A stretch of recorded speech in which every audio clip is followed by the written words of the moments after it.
Hej alle sammen, og velkommen til Skolehjælp for alle.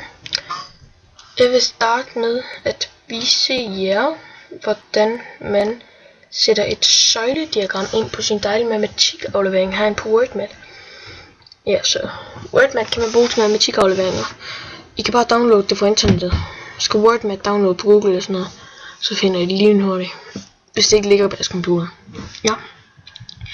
Der kan man jo lave alt muligt herinde, og lave hele sin matematikaflevering. Det kan jeg i hvert fald. Men ja, nogle gange skal jeg også have søjlediagrammer herinde. Det kan man ikke gøre ind på WordMat her.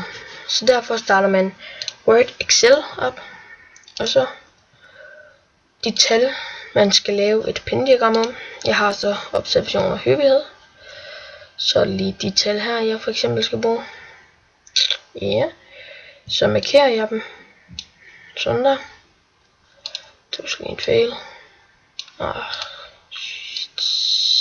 Sådan. Så de er markeret.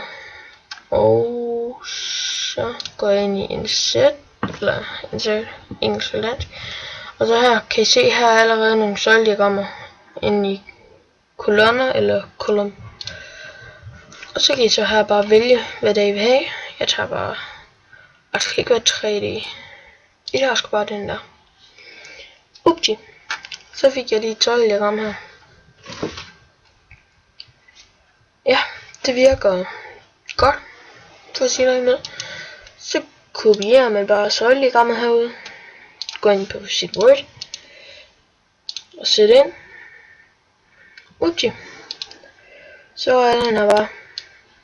Og så er det til næste opgave, matematikafleveringen. Ja, det var hurtigt det, jeg vil vise jer. Farvel, og vi ses i næste video. Hej.